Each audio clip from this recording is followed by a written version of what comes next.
Hello, and welcome to another episode of Greenheart Connects. I'm Marcel, and I'll be your host. We are very glad that you're here with us today. Greenheart Connects is a monthly online series where like minded people gather and exchange ideas for caring for the earth and for each other. Through facilitated discussions and curated presentations, people around the world can share inspiring stories, tips, suggestions, and resources to improve their local communities and the world. Greenheart Connects is brought to you by Greenheart International, a not for profit organization facilitating global understanding through cultural exchange programs for Americans and young people from all around the world. Thank you for being here. Exchange has the power to broaden perspectives and to change lives. Are you ready to connect people and planet? Let's go. Today on Greenheart Connects, we are diving into personal growth. It is that time of the year when we often reflect back on what we have done and what we have learned throughout the whole year and plan forward for where we want to be. Now, 2020 has been an extraordinarily hard year for all of us. It's been overwhelming, it's been chaotic, stagnant, and frustrating too at times. We are all anxious to move on. But do we know where we want to go? Do we know how to get there? So to help us think about that, our guest today is Dr. Holly Woods from the Emergence Institute. She's going to speak with us about what's next for you and using your purpose as a GPS. So we hope that this will help all of us as we welcome the new year, 2021. And after her presentation, we will meet back here for a live Q&A. Please enjoy the presentation.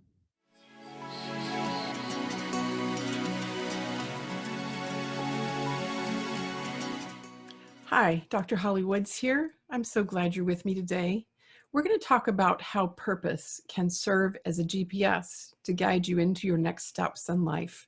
Regardless of where you are in life, whatever stage you're in, we all need something to help us find direction. So today we're going to be talking about how purpose lives in your life as a guide and a GPS, and it pulls you forward no matter what stage you're in. So most of us are confused about what's next for us, even in normal times. But that's true especially right now as we live into the uncertainty and the chaos of our world. So that uncertainty right now can be unbearable, and it might feel like you're stepping off the edge of a cliff or into very challenging waters. And you may not know that fear of the unknown is the greatest fear of all. So no wonder so many of us are feeling a little bit lost. But that kind of fear keeps us stuck or in the status quo or the inertia of our lives. And we all want answers about how to move forward. Yet there is a way for us to navigate the uncharted waters of our future by paying attention to the clues of our past. We each have a golden thread that lives in us if we can see the forest above the trees. You may find yourself in one of several scenarios. Maybe you're bored out of your mind and you don't know what to do next. You're looking for something to experiment with, something that would be exciting or bring some aliveness to your life.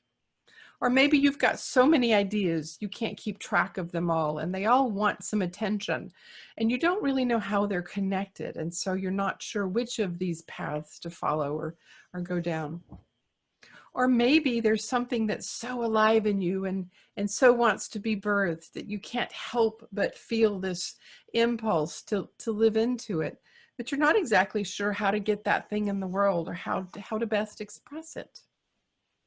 So more important than having an absolute certainty about what's next or, certainty about purpose is the need to have some clarity about who you are and what you're about so you can take that next step and feel a little bit more clear and on purpose in your life. So I want to share a little bit about my backstory just so you'll know how I arrived at these kinds of conclusions we're going to be drawing today and the stories I'm going to be telling. So early as a child, I did have early mysticism. I heard voices that said I was here to do something important, but I had no idea what that was. I had this early calling and was pulled forward. So I always had this urge to evolve. And I just knew there was something, beyond me that was bigger than all of us. And it kept me moving forward in life. And so early on, I had this desire to save people and the planet, right? Many of us as children have that, but I had this deep, sort of beyond reason desire to make a difference in the world. And I got involved pretty early on in many causes, including human rights and gender equality and nature and the environment. And despite that early inclination to serve and to find, ways to make a difference on the planet, much of my life felt like this winding road going nowhere. It was very challenging. And if you read my book, The Golden Thread, you'll start to understand how most of my life I felt like I was making wrong turns or going around blind curves. And often my decisions didn't feel very aligned with who I was. But every once in a while, I'd make a good decision and make a right turn and feel like I was going someplace and I'd be starting over. So I came to understand that life, it's not like I was making these wrong turns, but life was actually just fairly complex. And there are lots of loops in this circumnavigation and this circuitous route we go on that cause us to think we're moving in the wrong direction. But in fact, we're taking these turns and loops that look like detours, but are actually taking us in the right place. We are always finding our way in the world. We are always on purpose, even though it may look like we're going in the wrong direction. So I kept searching early on. I have several college degrees, more than 20 careers, and I was like a nomad, both in location and relationship. And I did spend about 30 years in Colorado climbing tall mountains looking for answers that I couldn't find, but I did gain perseverance and courage in all of this story. And at some point, I realized in this quest to uncover who I was, that I had to learn more about humans. I had to study humans to figure out what makes us tick and what keeps us alive and what propels us into our own form of greatness. So I earned a PhD in human organizational development and worked as a scientist for about 20 years. So I had some pretty serious light bulbs go off, and I began seeing these patterns in my clients in uncovering their own nuanced purpose as I began to help them pull the threads of their stories. And I also was studying stages of consciousness at that time and realized that this golden thread that runs through our lives is actually our nuanced purpose showing up uniquely at different stages of life. I've developed this model that I call the Purpose to Impact Roadmap that really is a depiction of how we can navigate our way to living a purpose-driven life to have more meaning and impact and abundance. And then I wrote a book that is How to Find Purpose in the Stages of Your Life, and that book is available. So I want to review just very quickly the 3 hypotheses that are described in my book, but led to what it is I do with clients. And so this first hypothesis is that purpose is our GPS. It is why we are always on purpose. It is pulling us forward. We feel it as longings and pulls and nudges and impulses and wanting to birth something in our life. And it feels like curiosity and passion and an aliveness. And it may seem like inspiration and joy and excitement. And I actually might also feel like anger or fear if we're not living our purpose. So purpose can feel many different ways in our lives, but usually it's an aliveness. I actually have my clients measure sort of the energy in their day to see if something is causing them to be alive. And so I wanted to share a story about one of my clients named Carol, who, as we began to review her life story and pull out the clues in order to find the thread of her purpose, early on she shared with me that she just loved dirt. She just couldn't get enough of it. She did live on a farm with her family, but she would spend all her time out there in the dirt playing and getting to know dirt and bugs and plants and all of those things that kids do in dirt.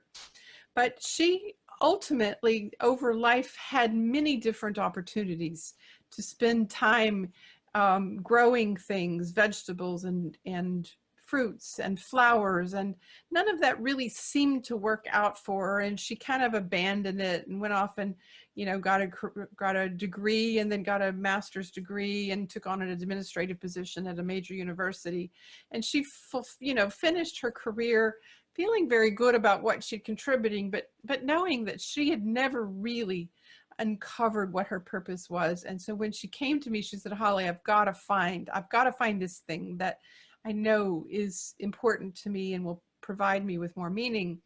And so as we pulled this thread and we started at the dirt, we found how that had been trying to express itself in her life.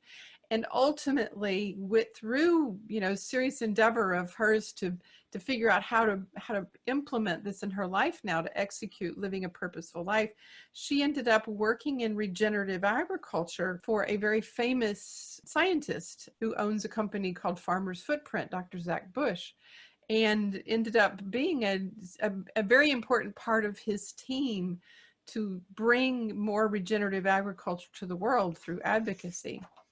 So ultimately, she is living a much more purposeful life now, having sort of abandoned that through much of her adulthood. And she's very excited to be living that more purposeful life now.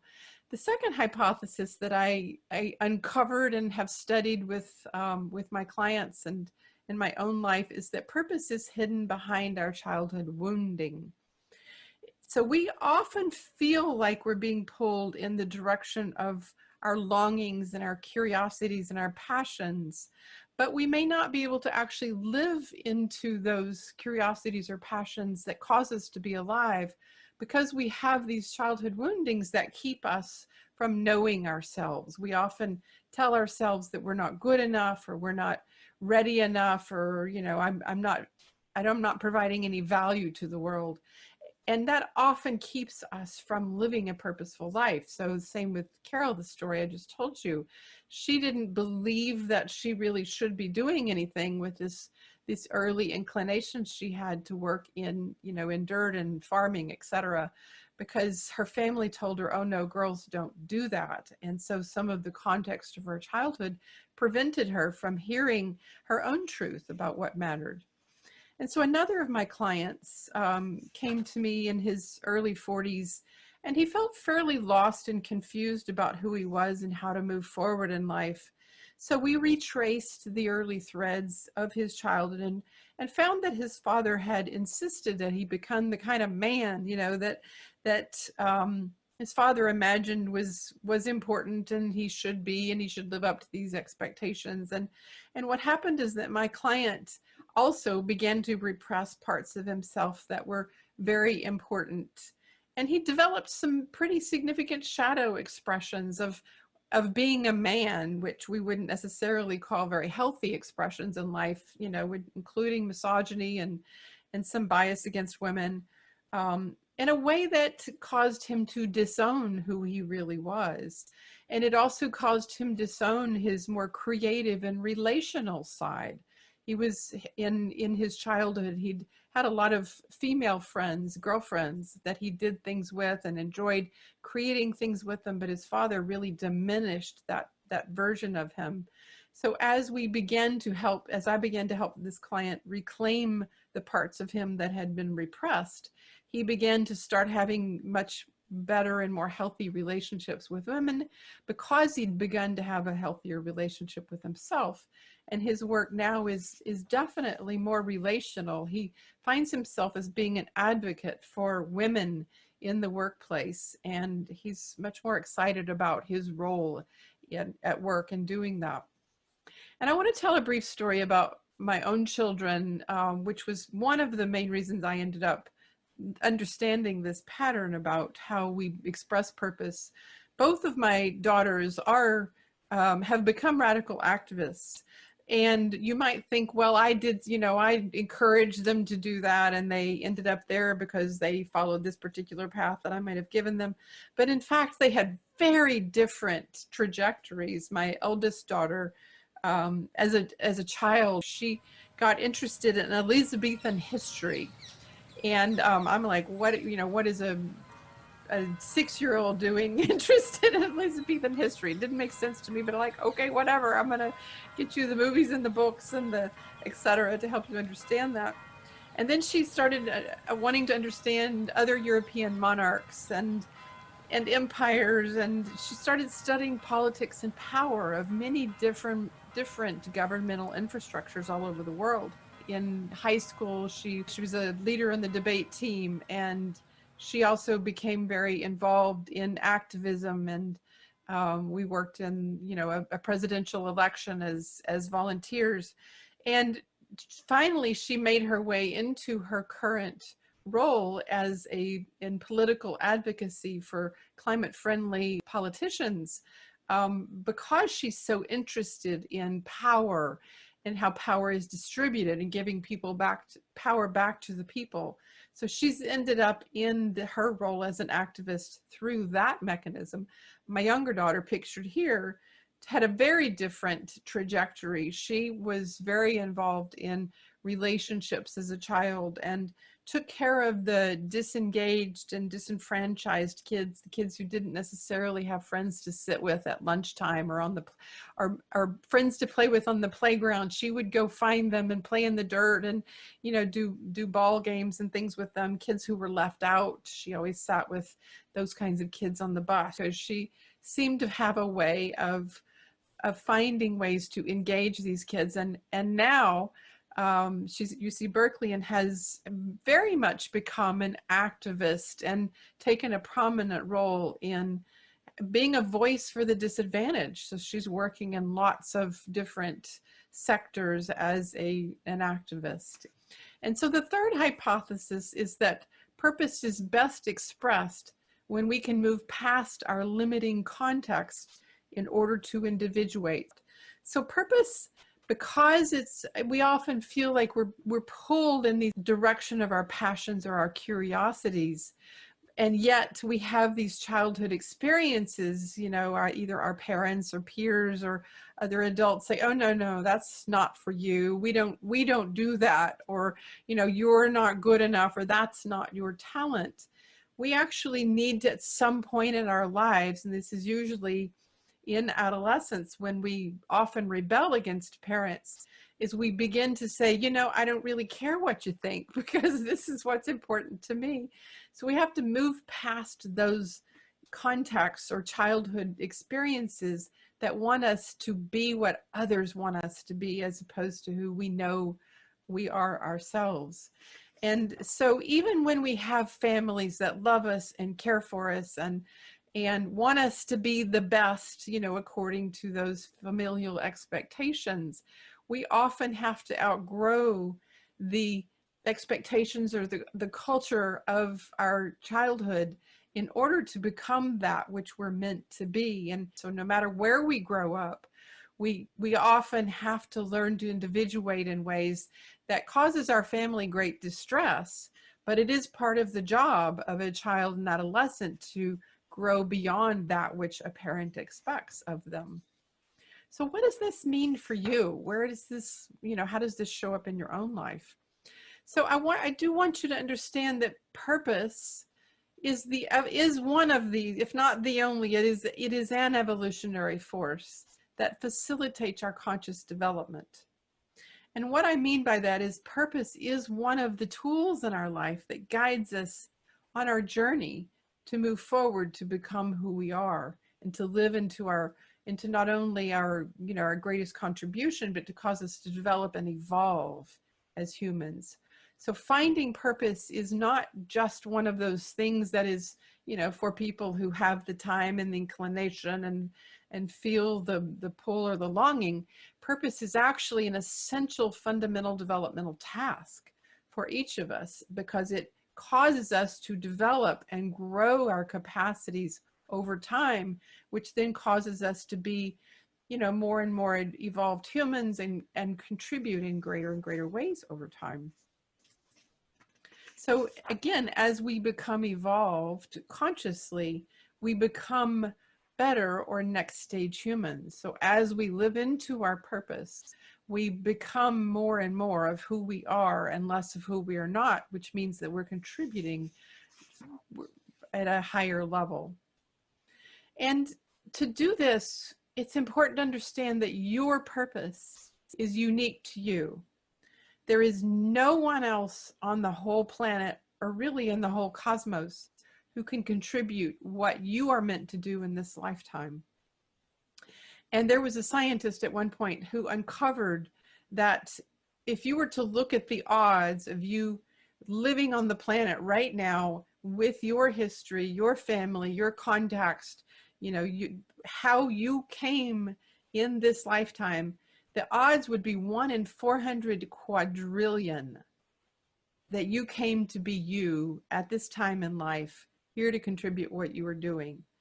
So when you think about that, you living your purpose is not just a benefit for you in your own life and having more meaning and fulfillment. It is an important aspect of being human, and it is a responsibility for you to live into that version of you. If we each were a golden thread in the tapestry of humanity, and if we are not living our golden thread, that tapestry is going to be frayed. And so when you think about what's going on the planet right now, it's really important to understand that with as many of us who are not living purposeful lives, we are contributing to the fraying of our time here on the planet. So I often conceive of purpose as what you can't not do. I have come to know that purpose is that thing which is always living in us. It's always alive. It's always wanting to be expressed. It's always pulling us forward.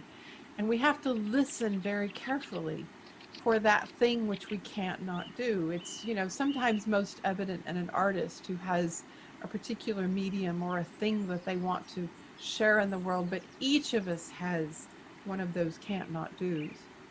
And it is our purpose. It is our GPS. It pulls us forward into our next expression.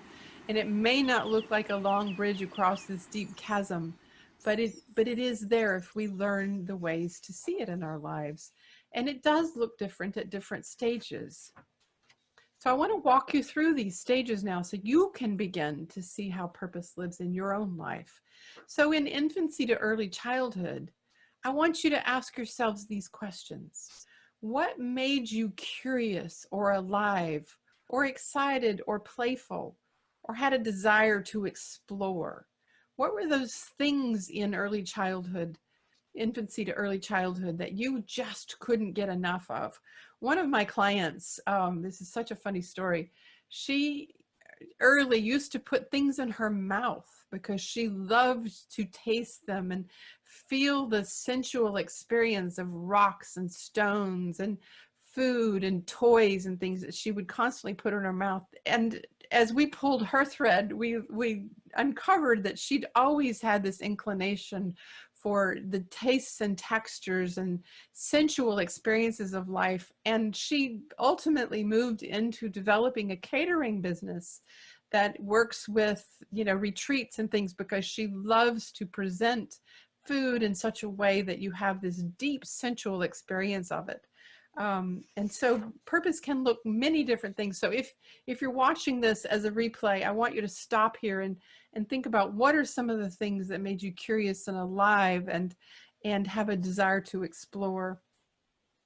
And then in early to late childhood, what did you talk about or collect or explore out in the world?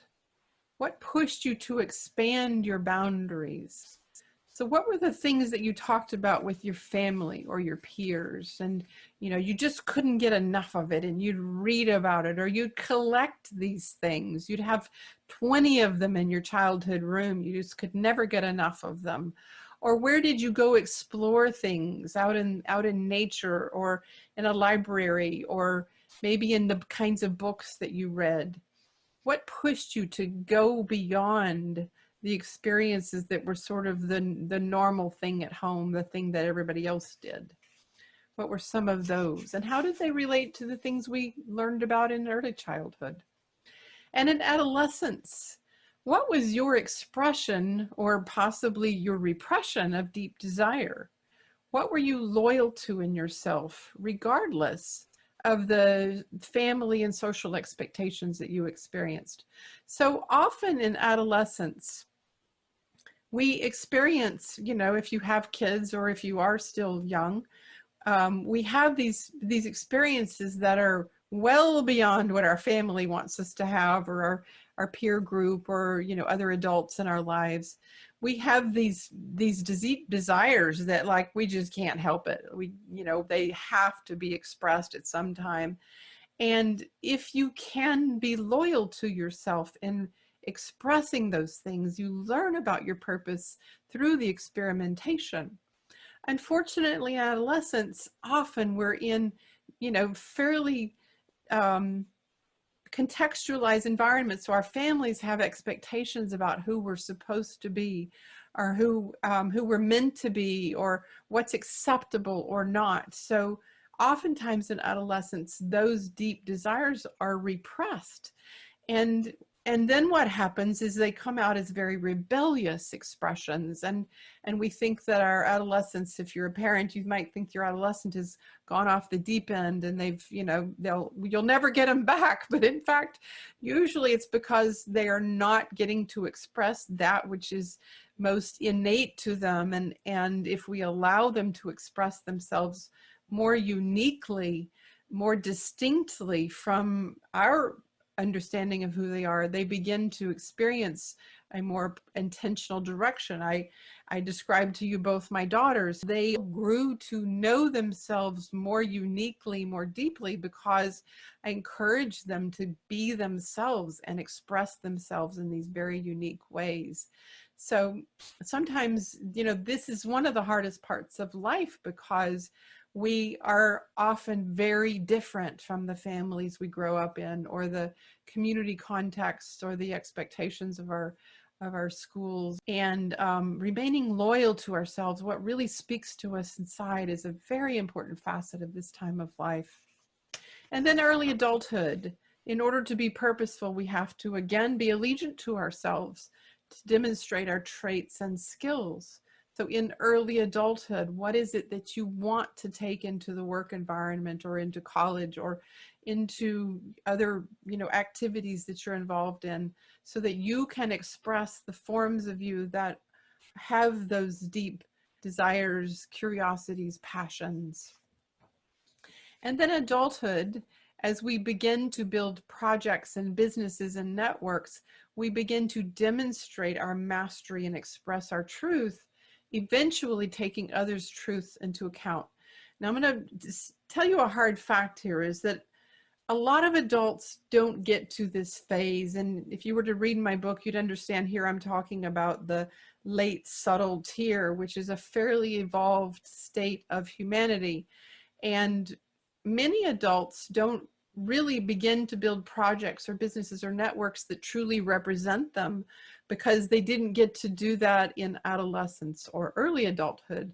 So as if we are able to express ourselves truthfully and live into our purpose, we begin to build, more complex versions of work that really contribute in a pretty significant way. And we begin to hear what is also true for other people, and take those truths into account, and build these networks that are more collaborative and co-creative. And again, this is a fairly evolved expression of purpose, and not every adult, person who grows into what we would call adulthood actually gets to this stage. It's I'd say probably only half of adult humanity gets to this place. And then a mature to late adulthood, which is an even later version and more evolved version. Purpose is a means to improve the human condition, to build systems to support humanity and the planet. So part of the challenge that we are experiencing in the planet right now is that much of humanity doesn't get to this place. There's a very small percentage, really less than 10% of adults arrive at this place in consciousness or evolution where they are able to build systems that support the big picture, the meta level awareness of humanity and how to create solutions for many of the challenging problems we experience. So what does all this mean for you? What are the steps forward to help you live into a purposeful journey? So the first step is having the courage to become yourself. So, almost no matter what happened in childhood or adolescence or early adulthood, even if those phases didn't go as well as you would have imagined or as I described, it's still important that you learn to be yourself, regardless of your age or stage in life. And there are many steps to become more of yourself. And some of it is about going back and listening to all those voices that were important to you as a child and an adolescence, and allowing those things to emerge newly in your life to help guide your next step. And the second step would be to have the confidence to claim that purposeful identity, the who you are. And as we begin to claim more of ourselves and have this new image of ourselves, we become more authentic and we gain a power that we didn't have before. And so I'm not talking about the power over, but the power that emerges through us as purpose wants to be expressed. And we begin to want to live as if we are living on purpose. And we gain the courage and confidence to take small, bold steps into that future. We also begin to set up feedback loops in our lives to help us learn to align with that version of us throughout our life and to make pivots or, take a different direction in life so that we can be more in alignment with the truth of who we are. So if you were to think about that, what small, bold step could you take now to live into more of who you really are? And then the third step forward is to claim that contribution that you are here to make truly, that is an expression of your deepest purpose. So as we step into our contribution, new opportunities, synchronicities emerge so that we begin to make greater and greater contributions over time. These opportunities or synchronicities can look like new roles and an exciting career. They can look like new talents or skills that emerge from, parts of you that were repressed in childhood. You begin to newly reintegrate those things in your life, and you begin to experiment in taking on new tasks or new roles. And new products or new ideas or new innovations or new applications in your business or your career will also begin to emerge as you begin to step into that new contribution of who you are.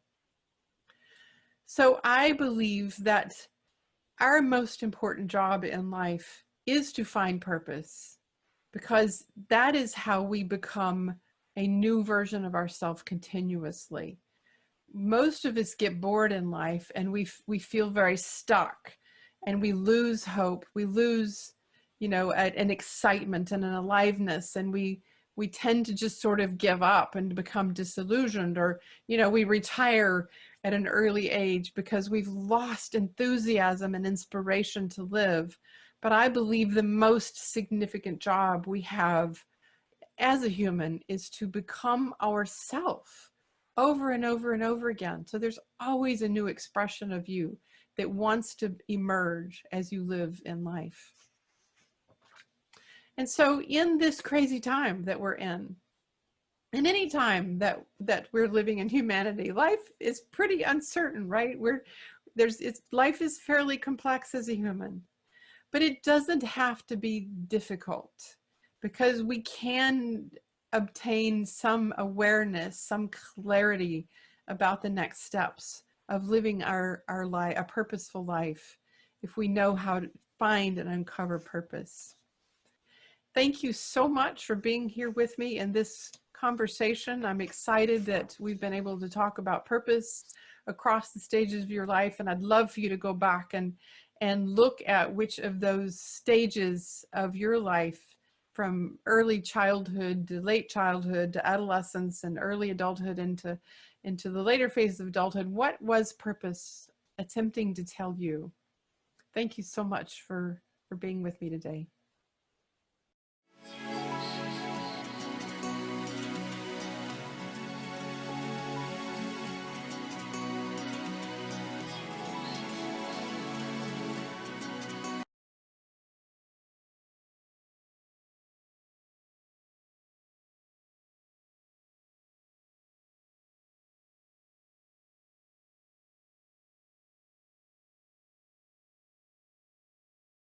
Today is Dr. Holly Woods. Welcome, and thank you so much for being with us today.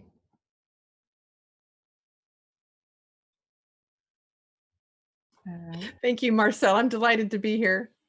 Wonderful. Well, that was an excellent presentation, Holly. I never really thought of purpose as a GPS, so it's definitely giving me a lot to think about, and I have a ton of questions to ask, as I'm sure a lot of us here do as well. So, as we're moving to the Q&A segment of today's presentation, I'd like to ask everyone to participate. So, what you need to do is share your name, where you're from, and state your question in the comment box below. And I'll be asking Holly your questions throughout our live segment today. So I will start. You mentioned something early in the presentation, something about if we can see the forest above the tree, and that's quite inspirational. Do you have any suggestions on how to do this or do it consistently, given that we're so busy with managing our day-to-day lives, and sometimes it's hard to see the forest above the tree? It's a great question. I appreciate you picking that up. And I'm just going to share an anecdote. I was thinking about this morning. In this pandemic, where we're all struggling because of the uncertainty. Fear of the unknown is the greatest fear of all. And I've actually done really well most of the time because I know what my purpose is. I know the facets of my purpose. And so when I say, look for the forest above the trees, literally what I'm suggesting is that when we know and can articulate our purpose and have a sense of what next expression we're living into, that is our North Star. It is our, flagpole planted in the ground. It's our freak flag, whatever you want to call it, our GPS. It actually guides us forward no matter what the chaotic environment we're in. So having some sense of purpose, even if you don't have a purpose statement and can articulate it for a crowd, if you have some sense of purpose, it is your ability to stand out from the chaos of your life. And so the work that I do, we can talk about is finding that thread, that golden thread in your life that is the fundamental aspects of your purpose, can help you pull back from all the craziness that goes on. And it's like, I know where I'm going. Doesn't matter what's going on in the world. I have a sense of who I am and what my mission here on planet Earth. And I'm just going to keep following those breadcrumbs that unfold right before me, so I don't have to get into the weeds and feel the craziness or the dark forces that are surrounding us. So that's really what I'm referring to by that. That's really helpful. And for those of us who are just new to thinking about purpose, this might still be a concept that we're trying to, Of learn course. about. And so you mentioned about a purpose statement. Do you have Mhm. an example that you can share with us? Well, my purpose statement is pretty refined and I can share it, but I don't know many people who have something as refined as mine. And I've been doing this for a long time, but my own purpose statement is I speak powerful truths to shine love onto shadow, to liberate soul's potential and reunite love and power, which in common words means that I help people uncover who they really are by looking at both the gift and the shadow of themselves and helping them learn to love themselves well enough that their essential soul purpose shines through so that they can live into their innate power, their true power in their lives. So that is a purpose statement. There are many kinds of purpose statements, and I generally help people uncover elements of their purpose or facets of their purpose so they get a sense of who they are. Thank you for sharing. We appreciate that. I do see a question here from Antonius in Chicago. Does your purpose change over time? Great question, Antonius. Thank you for surfacing that. So, my belief is that our purpose, our fundamental purpose, does not change, that it shows up across the stages of our life uniquely, but that we have many expressions of purpose in a lifetime. So, what I would have done as a child expressing my purpose looks different than how I expressed it as an adolescent and different in each stage of my adult life. So the fundamental facets of who I am, one of them I mentioned was I speak powerful truths. I've been doing that since very early, wee toddler, more or less, sometimes not so functional, sometimes more functional. But that's such a fundamental part of me that I will always speak powerful truths. So when we think about purpose, it's the most innate, authentic version of you that is always present and always, trying to shine its light on the world as a contribution, but that it expresses itself in many different ways. So as a child, I expressed speaking powerful truths, sometimes not so well, and primarily to my family or my friends. And as an adult now, I can speak powerful truths much more eloquently with grace and ease, and in settings like this. So our expressions of purpose change and become more complex and more nuanced and more multisystemic as we grow and develop. That's great. It's definitely something for us to remember that it's always been there. We just need to remember and identify it. And this is probably, part of that discovery journey. Mhm. For example, if people have lots of passions or hobbies, things that they love to do, how do they know that, which one is their true purpose? Well, and I would say that passions and hobbies and even jobs or careers are not your purpose. They might be expressions of purpose, or they might be things that you just kind of got caught up in for some period of time. And it might be a way of you learning something that's going to contribute to an expression of purpose. So again, if purpose is the fundamental facets of who we really are, our innate beingness, it can be expressed in many ways. And when I'm working with somebody, I'm looking for the repeated patterns of how we express ourselves over time. Again, more or less eloquently or not. Sometimes our expression of something is not so eloquent or graceful. And so I'm looking for those patterns over time. And that's what I encourage people is look for the patterns that have shown up in your life. What are you most fascinated by and curious about and willing to explore, commit some time and resources, energy to explore in your life? And how did that manifest? And what books do you read? And what movies do you gravitate to? And what kinds of people do you invite into your life? So there are many ways that you might be expressing or looking for more about purpose that will show up across the stages of your life over your lifetime. I love that you mentioned we are always on purpose. Um, but sometimes life is that crazy loop and the blind turns. And I think we heard that early in the presentation, that winding road. And you mentioned that it's part of the journey and it Mhm. is nuanced, it is complex. So once we have identified our purpose, do you have a daily affirmations or rituals to keep you on purpose? That is such a great question, Marcel. So I do work with people to create customized what I call contemplative time or practices that work for each person. And I don't necessarily have the answer for anybody other than me. And this is actually something I'm exploring right now. I'm constantly learning and evolving myself. My next expression is always emerging because I sort of live the evolutionary life. Um, right now, I'm exploring how do we create space for our emergence, and that's becoming really evident to me that even more than ever, we need to be these open vessels to receive what is wanting to be shared with us and expressed through us. So my notion of this open space or creating space is really about being present in your body and attuned to spirit, grounded on the planet, um, open and receiving what is coming through you with people. So connecting to both, other humans, other beings, multidimensional, depending on what your belief systems are, and learning to give and receive and relaxed and centered. And those are all things I teach about.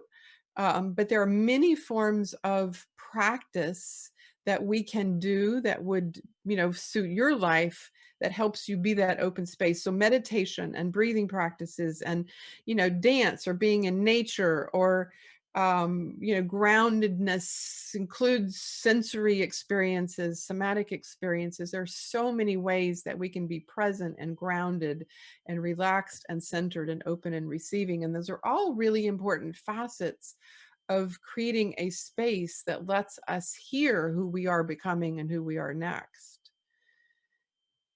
That's a good reminder. I think for a lot of us, myself included, we're just so busy with the day to day life that it is important to take time to slow down, to think, to contemplate, to meditate, and just breathe. When we're so stressed out and when life Right. moves at 100 miles an hour, sometimes you get tensed up and you just forget to breathe. And that's a good reminder that we need to do that because of how important purpose is, which, obviously I think we are getting that it is important and we need to pay attention to it in order to guide us through life. One of the things that I was also curious about during your presentation, you mentioned about mysticism. Does Mhm. it stay with you always, or does it come and go like an intuition? Can you call it to you? Yeah, and that's related to the last question. So I described as that I came in mystical, but I didn't know it obviously as a child what that was, and nobody around me was. So like I was very confused why I was hearing all these things and had all these experiences. And then it shut down because I lived in a fairly traumatic, challenging family context. And so that was my first experience of having it and then not having it. And then it came back later as I created space within myself to hear what was always present. So I believe that every single one of us, mysticism is not something for special people. We all have access to these amazing intelligence of the universe, if you want to call that. You can call it voices from God. It doesn't matter to me what you call it. It can be any range of those things, from very scientific quantum field to religiosity. I believe it's all the same, and we've just labeled it different things, not to offend anyone. And we have this capacity. And so my job, my encouragement, my inspiration is that the quieter we get, the more open we become as vessels to receive what is always here. We're pruning our antenna, to receive what's available to us. And so you can call it intuition, mysticism, gut knowing. There are many forms of heart and head, brain, heart, and gut brains that inform us also. So there's so much intelligence that's available to us that we ignore and choose not to receive on a minute to minute or a daily basis. That if we are not present to who we are, then we're turning off those intelligences. That makes sense. That was a lot. Oh, turn antenna. So you need to be Right, mindful of those because otherwise it can just pass you by and you don't even realize that. And that right. a lot of missed opportunity. And so it's actually perfect timing because we have a question from Carol in Tennessee. She was asking about, this open and receiving, being mindful to create space. There's so many, there's some apps out there that are Yep. attempting to help people to do that. Right. So do you have any recommendations for meditation apps? So for people who are just starting to do meditation, what are some of the ones that are out there that you like? Um, there are so many apps. That's a funny question because I don't really use many apps myself. I do know of one, MindRise. A friend of mine has developed that. MindRise is a very unique meditation app. It has many different forms of meditation. But I don't want to encourage any particular app because, again, it's what you like best, what resonates with you. And I'd say that any form of meditation getting started is a great form. I remember way back when I started meditation, it's like, I don't know how to do this and I don't know what I'm doing. So I think I downloaded the Deepak Chopra and Oprah Winfrey series. This was way back when, because it was like available and like it was 10 minutes a day and it was massively hard opening, and like you got to start somewhere, and it doesn't actually matter where you start as long as you start. And 10 minutes a day is better than none at all. And breathing, like you described, learning to breathe and take deep breaths instead of these shallow breaths, spending time in nature. There's so many things we can do. That's wonderful.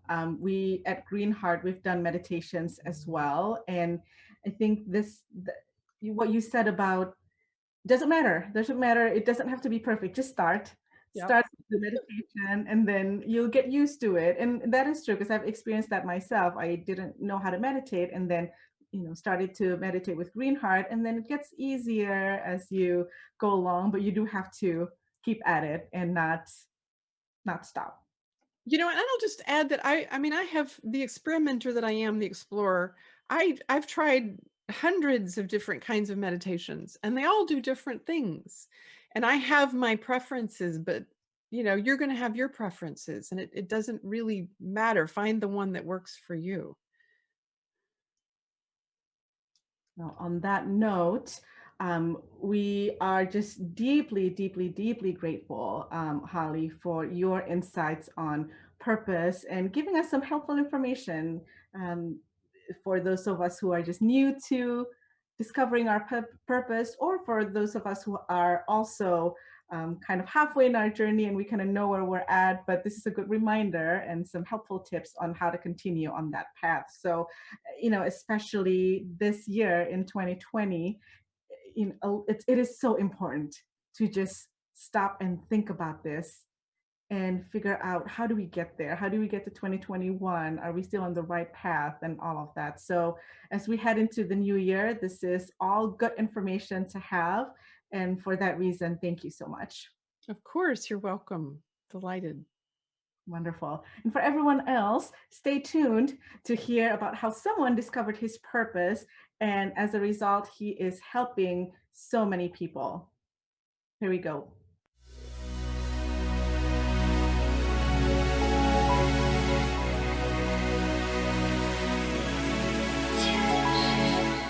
We have thousands of Greenheart friends and partners from around the world who share our commitment to connecting people and planet. Many have experienced personal growth in our travel exchange programs or in projects that they initiate in their communities. Today, we are joined by Johnny Immerman, a Greenheart friend here in Chicago and founder of Immerman Angels. Johnny is an example of someone who has found their purpose through their life experiences. So he will share with us what he has done to pair up young cancer patients with someone their own age to get support from as they battle the disease. Here is his story.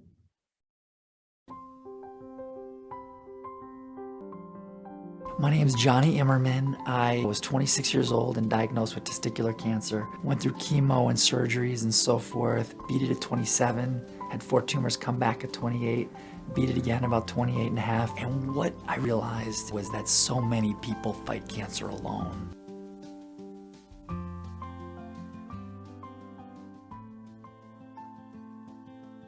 This year, close to 2 million people in the United States and more around the world will be diagnosed with cancer. They will bravely make their stand to fight and survive. But one thing's for sure, they never have to stand alone. They can have a mentor angel standing beside them, providing free, personalized connections that bring one-on-one support for cancer fighters, previvors, survivors, and caregivers.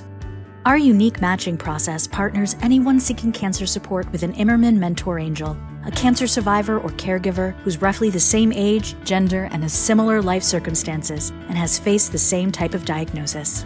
Immerman Angels helps anyone touched by any type of cancer at any cancer stage level, of any age, living anywhere in the world, with a chance to ask personal questions, get support and empathy from someone who's been there, and help cancer fighters, previvors, and caregivers navigate the system, determine options, and create their own support systems.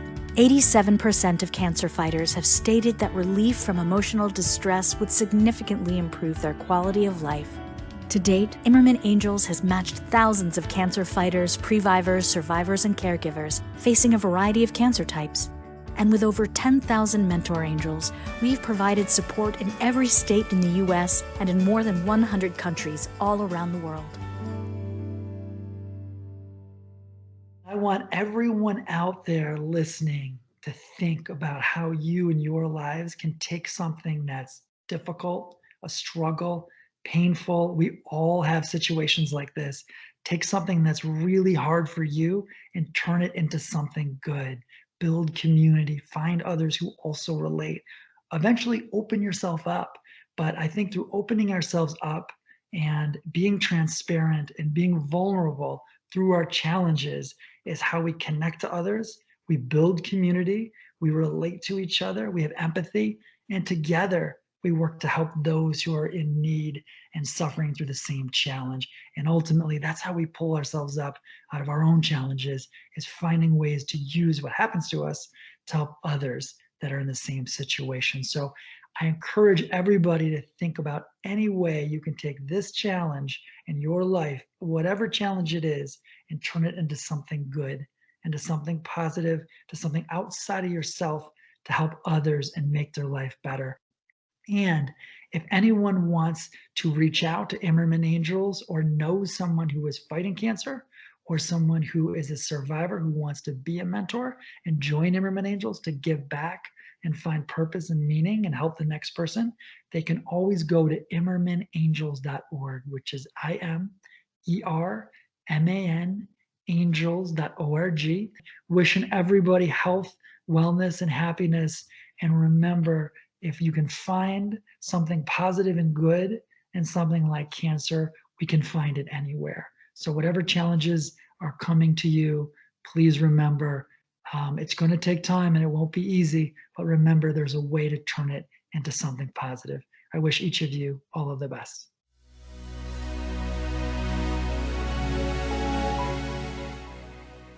Thank you, Johnny, for helping and for making your vision come to life. It is truly inspirational. Do you have an idea to share with us about personal development or taking care of our environment or of each other? If so, please email us your idea at connects@greenheart.org. We would love to hear from you and potentially feature you on an upcoming Greenheart Connects episode or highlight you on our social media channels. There's so much that I've learned today, and what a great way to wrap up 2020 and make plans as we are welcoming 2021. Many thanks to Dr. Hollywoods for joining us, and special thanks to Johnny Immerman for sharing his story.